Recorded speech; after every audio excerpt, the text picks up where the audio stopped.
শিয়ালদা থেকে 7:42 ক্যানিং লোকাল যেটা ছেড়ে আসছে সেটা ধরবো আমি যাদবপুর থেকে উঠবো।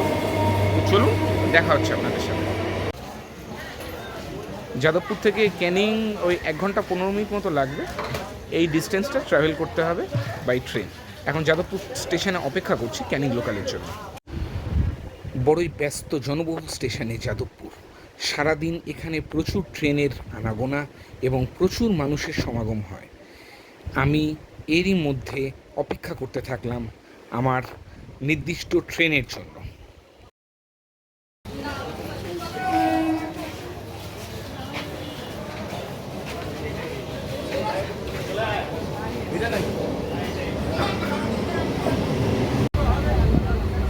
অবশেষে শুরু হলো আমার ক্যানিং লোকালের যাত্রা।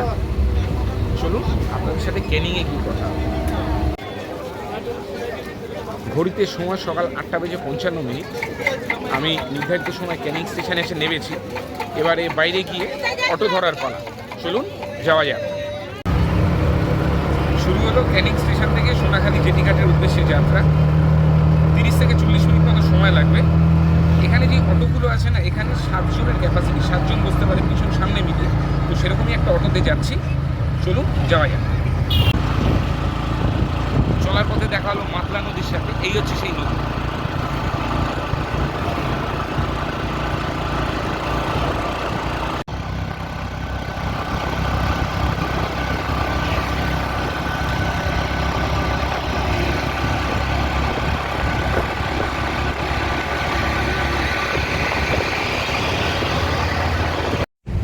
ক্যানিং থেকে এই সোনাখালি যাওয়ার রাস্তাটা কিন্তু খুবই ভালো, একদম মসৃণ রাস্তা, কোনো খানাখন্দ নেই।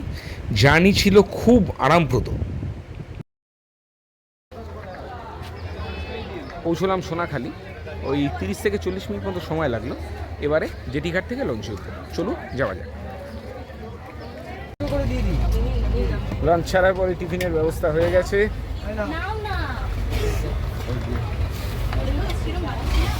এই হচ্ছে আমাদের টিফিন। এই যেটা মিষ্টি থাকবে সেটা নিবি। হ্যাঁ,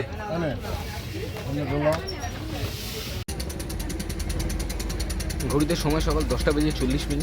আমার লঞ্চ ছেড়ে দিয়েছে। লঞ্চ ছাড়ার পরে কিন্তু টিফিন দিয়েছে। টিফিনটা ওই লুচি, আলুর দম আর মিষ্টি দিয়েছে। আমি দেখাই একটু। এরকম লুচি, আলুর দম আর মিষ্টি 4টে করে দিয়েছে। তো এখন এই টিফিনটা খাওয়া হবে, তারপর লঞ্চ আবার সামনের দিকে এগোবে।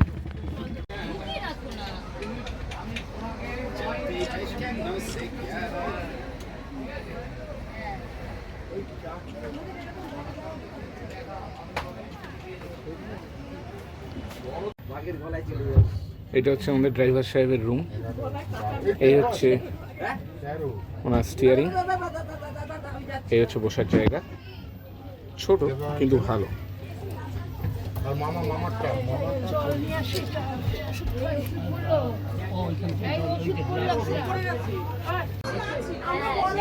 বোটে এরকম লাইফ জ্যাকেটের ব্যবস্থা রয়েছে। কোনো রকম আপৎকালীন পরিস্থিতিতে এই লাইফ জ্যাকেটগুলো কিন্তু যাত্রীদের কাজে লাগানোর জন্য। এরপর শুরু হলো আমার জলপথে যাত্রা। সারাদিন শুধু এই অনন্ত বিস্তৃত জলরাশির মধ্যে দিয়ে আমার লঞ্চ চলতে থাকলো এবং চারদিকের দৃশ্যটা ছিল এরকম।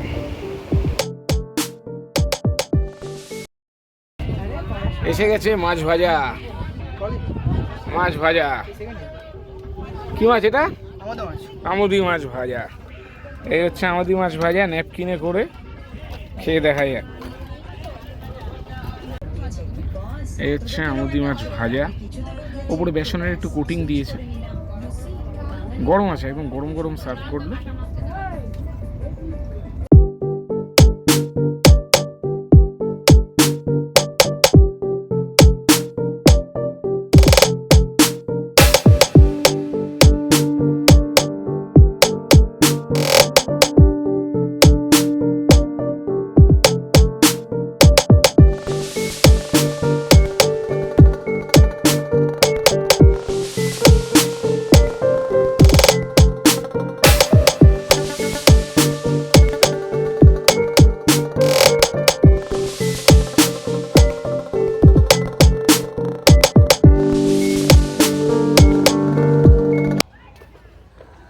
এসে গেছি আমার প্রথম গন্তব্যে, স্যার ড্যানিয়েল হ্যামিল্টনের তৈরি হ্যামিল্টন বাংলো। আজ আমার প্রথম গন্তব্য। 1880 সালে স্যার ড্যানিয়েল হ্যামিল্টন, যিনি স্কটল্যান্ড নিবাসী, তিনি ভারতে আসেন কর্মসূত্রে। তিনি গোসাবায় থাকতে শুরু করেন। পরবর্তীকালে এই গোসাবা অঞ্চলে তিনি 9,000 একর জমি কেনেন এবং এই অঞ্চলের দারিদ্র পীড়িত এবং যারা নিচু শ্রেণীর মানুষ তাদেরকে ব্রিটিশ শাসনের হাত থেকে, মানে ওই সময় ব্রিটিশ শাসনের সময়কালে তিনি তাদেরকে রক্ষা করার জন্য অগ্রণী ভূমিকা পালন করেন। এই সুন্দরবন প্যাকেজে হ্যামিল্টন বাংলো কিন্তু একটি খুবই আকর্ষণীয় এবং দ্রষ্টব্যমূলক স্থান। এখন সেখানেই যাব, চলুন যাওয়া যাক। এই সুন্দরবন অঞ্চলের ওপর দিয়ে বিগত দিনে আমরা সকলেই জানি প্রচুর ঝড় বাদল বন্যা অনেক কিছু গেছে, কিন্তু হ্যামিল্টন বাংলো এতটাই মজবুতভাবে তৈরি করা, এই বাংলো কিন্তু যেরকমভাবে বানানো হয়েছিল সেরকমই রয়ে গেছে। মানে ভাবলে অবাক হতে হয়, তখনকার দিনে এত বছর আগে তৈরি একটি বাংলো বাড়ি সেটি কিন্তু একরকমভাবে রয়ে গেছে, যেটা খুবই ভালো বিষয় একটা। এই হ্যামিল্টন বাংলোর এই অঞ্চলটা হচ্ছে গোসাবা বাজার। এই চত্বরটার নাম হচ্ছে গোসাবা বাজার। তারপর গোসাবা বাজারের মধ্যে দিয়ে হেঁটে হেঁটে এসে পৌঁছলাম হ্যামিল্টন সাহেবের বাংলোয়। দূর থেকেই বাংলোটা দেখা যাবে, বেশ মজবুত ধরনের একটা খোলা মাঠের মধ্যে। পেছনে একটা স্কুল রয়েছে, তো আমরা আস্তে আস্তে সেদিকে এগিয়ে গেলাম। তাহলে আবার দ্বিতীয় পর্বের অনুষ্ঠানের ঘোষণাটা করি। আবৃত্তি প্রতিযোগিতার জন্য যারা অংশগ্রহণ করেছো বা নাম লিখিয়েছো,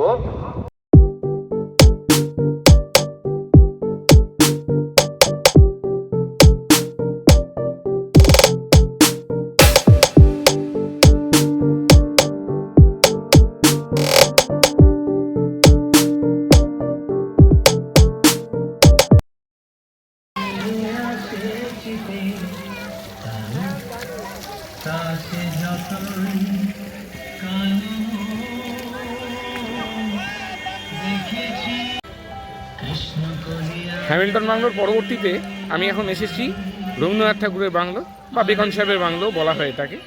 চলুন দেখা যাক।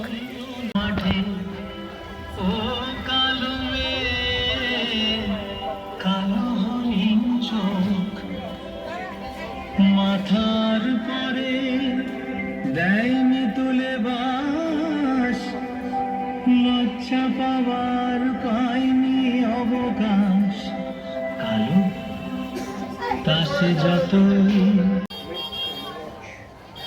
ছোট একটা মাঠের মতো জায়গা রয়েছে, তার মধ্যেই রবীন্দ্রনাথ ঠাকুরের বাংলোটা রয়েছে। আমি এই মুহূর্তে বাংলোর মধ্যে রয়েছি। বাংলোর চারদিকে একটা সরু প্যাসেজ মতো রয়েছে। এর ভেতর দিয়ে যদি দেখানোর চেষ্টা করি, আমি একটু দেখাই। ভেতরে কিছু দেখা যাচ্ছে না, অন্ধকার।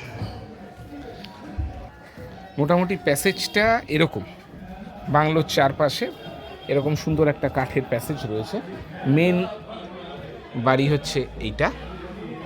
সুন্দর রবীন্দ্রসঙ্গীত চলছে, পরিবেশটা বেশ ভালো পরিবেশ। একটা বড় পার্কের মধ্যে।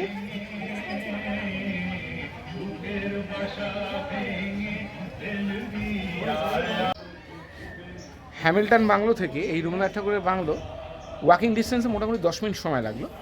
আপনি হেঁটে আসতে পারেন, বা আমি মাঝখানে একটা দুটো অটোও দেখছিলাম। সুন্দর পরিবেশ, এসে ভালো লাগবে। একাধারে যারা রবীন্দ্রপ্রেমী আছেন তারা কিন্তু এইখানে এলে নিজেদেরকে অনেকটা রিলেট করতে পারবেন এখানকার পরিবেশটার সাথে। খুব ভালো লাগবে, খুবই সুন্দর এবং মনোরম পরিবেশ এখানে। এখন আপাতত এখানে অনেকটা সময় কাটিয়ে ফেলেছি, চলুন এবারে ফেরার পালা, এবারে লঞ্চে ফিরব।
এই রবীন্দ্রনাথ ঠাকুরের বাংলো বা বেকন বাংলোর টাইমিং হচ্ছে কিন্তু ভোর 6টা থেকে সন্ধ্যে 6টা। এই 12 ঘন্টা এই বাংলো খোলা থাকে। পর্যটকরা এই নির্দিষ্ট সময়ের মধ্যেই কিন্তু বাংলো দর্শন করতে পারে।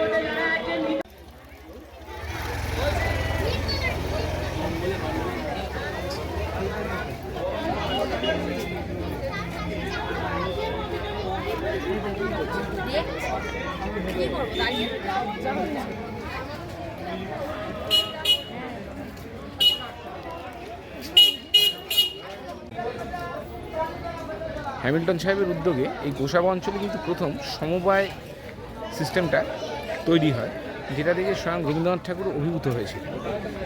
এই হ্যামিল্টন সাহেবের হাত ধরে গোসাবা অঞ্চল থেকে এই সমবায় পরিকল্পনাটা প্রথম তৈরি হয়। আর এই ছিল আমাদের লঞ্চ এমবি জয়মা তারা। আমাদের যে 3 দিনের প্যাকেজ ছিল তাতে এই লঞ্চটি আমাদের দেওয়া হয়েছিল, খুব সুন্দর ছিল এটা। তারপর লঞ্চে ফিরে দেওয়া হলো দুপুরের লাঞ্চ। লাঞ্চে হরেক রকম পদ সহযোগে ব্যবস্থা ছিল এলাহি। বেশ পেট পুড়ে খেলাম, সারাদিন ঘোরাঘুরির পরে খিদেও পেয়ে গেছিল প্রচুর। খাওয়া দাওয়ার পর্ব তারপর শেষ করলাম। লাঞ্চ করে উঠলাম। আমার লাঞ্চে ছিল ডাল, বেগুন ভাজা, ভেটকি মাছের পাতুরি, গলদা চিংড়ির মালাইকারি, চাটনি, পাঁপড়। রান্না খুবই সুন্দর। এখন আজকের মতো আমাদের সমস্ত কার্যপ্রণালী শেষ হয়ে গেছে। এখন পাখিরালয় আমাদের যে হোটেল রয়েছে সেই হোটেলের উদ্দেশ্যে আমরা এখন যাচ্ছি। লাঞ্চের পর এই লঞ্চের সামনে বসে এইরকম ভিউটা এনজয় করার মজাই কিন্তু আলাদা। ও হ্যাঁ, আপনারা যারা এই ভিডিও দেখছেন তারা যদি আমার আগেও সুন্দরবন ভ্রমণে গিয়ে থাকেন তাহলে তাদের সুন্দরবন ভ্রমণের অভিজ্ঞতা কীরকম কমেন্ট করে জানাতে কিন্তু অবশ্যই ভুলবেন না। এখানটায় এসে জলটার কালারটা চেঞ্জ হয়েছে, দুরকম কালার। যে ম্যানগ্রোভ ফরেস্টের জন্য সুন্দরবন বিখ্যাত, এই হচ্ছে সেই ম্যানগ্রোভ ফরেস্ট। চারদিকে এই চত্বরটা, চারদিকেই শুধুই ম্যানগ্রোভ ফরেস্ট চারদিকে।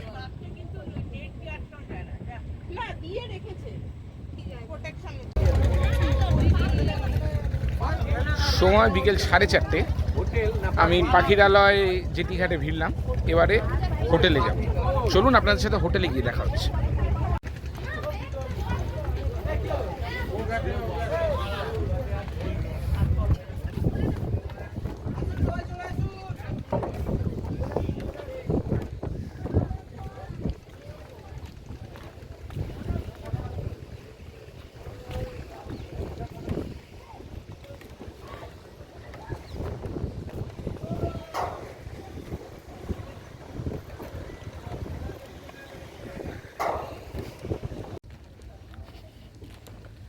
এই হচ্ছে রাস্তা পাখিরালয় ফেরিঘাট থেকে আমার হোটেল অবধি যাওয়ার। দুদিকের ভিউটা হচ্ছে এরকম।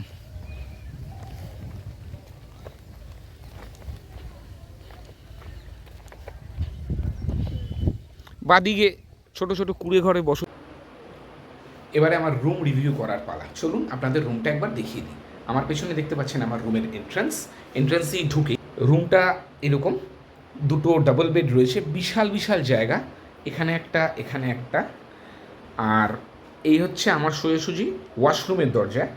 এই ডান দিকে একটা বড় আয়না রয়েছে, আয়নার সামনে ছোট ছোট সাজার সামগ্রী রাখার জায়গা রয়েছে। এদিকে যদি একটু দেখাই, এখানে একটা চার্জিং পোর্ট রয়েছে, একটা প্লাগ পয়েন্ট রয়েছে, রাদার একটা নয় দুটো চার্জিং পোর্ট রয়েছে। আর এদিকেও দুটো চার্জিং পোর্ট রয়েছে। এখানে একটা সোফা রয়েছে মাঝখানে, সোফার সামনে টি টেবিলে একটা অ্যাশট্রে, একটা কাঁচের গ্লাস আর একটা জলের জগ। এই খাটে এখানে দেখতে পাচ্ছেন লাল একটা টাওয়েল রয়েছে। আর আরেকটা জিনিস দেখাতে চাইব, এখানে একটা টয়লেট সোপ দিয়েছে, ছোট একটা টয়লেট সোপ রয়েছে। আর এই হচ্ছে ডাস্টবিন, ছোট ডাস্টবিন রয়েছে। এবারে চলুন ওয়াশরুমটা আপনাদের একবার দেখিয়ে দিই। ওয়াশরুমটা এরকম, ঢুকে এদিকে একটা মানে আমার বাঁ দিকে একটা বেসিন রয়েছে, বেসিনের ওপরে একটা সাবান শ্যাম্পু রাখার এরকম একটা তাক মতো করা রয়েছে, এটা পাথরের তাক। গিজার রয়েছে, ওয়েস্টার্ন স্টাইল কোমোড রয়েছে, গানশট রয়েছে, দুটো কলের মুখ দেখতে পাচ্ছি, একটা গরম জলে একটা ঠান্ডা জলে, কারণ যেহেতু গিজার রয়েছে। আর এই হচ্ছে শাওয়ারের মুখ, আর একটা বালতি, একটা মগ আছে। এদিকে একটা রড রয়েছে জামা কাপড় শুকো দেওয়ার। দরজার পেছনে কিছু নেই। আরেকটা জিনিস আপনাদের দেখাতে চাইব, এই বাথরুমে ঢোকার আগে এখানে একটা ছোট জামা কাপড় রাখার একটা এরকম স্টিলের করে দেওয়া হয়েছে। অনেকগুলো হুক রয়েছে, 5-6টা হুক রয়েছে এখানে, জামা কাপড় ঝুলিয়ে রাখার সিস্টেম রয়েছে। আর বাথরুমের সামনে একটা পাপোশ রয়েছে। এই মোটামুটি যেরকম বললাম, বাথরুমটা ছোট কিন্তু পরিষ্কার পরিচ্ছন্ন আছে। এই হচ্ছে পাখিরালয় আমার রুম, আমি যে হোটেলে আছি। এই রুম রেন্ট হচ্ছে 1000-1200 এরকম থাকে, আর পিক সিজনে এগুলো 2000 করে উঠে যায়। আর এদের আলাদা এসি কটেজ রয়েছে, এসি কটেজগুলো 1500 টাকা করে, 1500 টাকা করে এসি কটেজের চার্জ। এই হচ্ছে আমার রুম পাখিরালয়। এরপর সন্ধেবেলায় আমাদের জন্য আয়োজন করা হয়েছিল সান্ধ্যকালীন নাচ গানের অনুষ্ঠান। এখানকার স্থানীয় মহিলারা আমাদের জন্য এক মনোজ্ঞ অনুষ্ঠানের ব্যবস্থা করেছিল, যা ছিল খুবই মনোরম।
ঘড়িতে সময় সন্ধ্যে 7টা।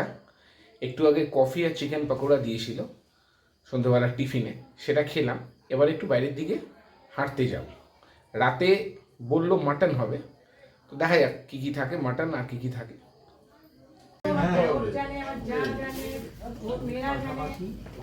এটা কিন্তু যেমন বানিয়েছে বড়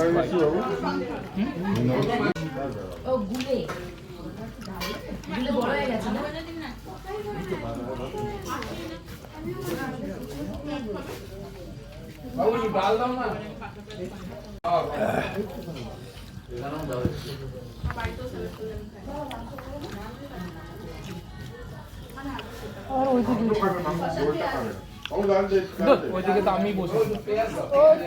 ডিনারে ছিল ভাত, ডাল, আলু ভাজা, যেটা দেখলেন, যেটা দেখালাম, আর মাটন।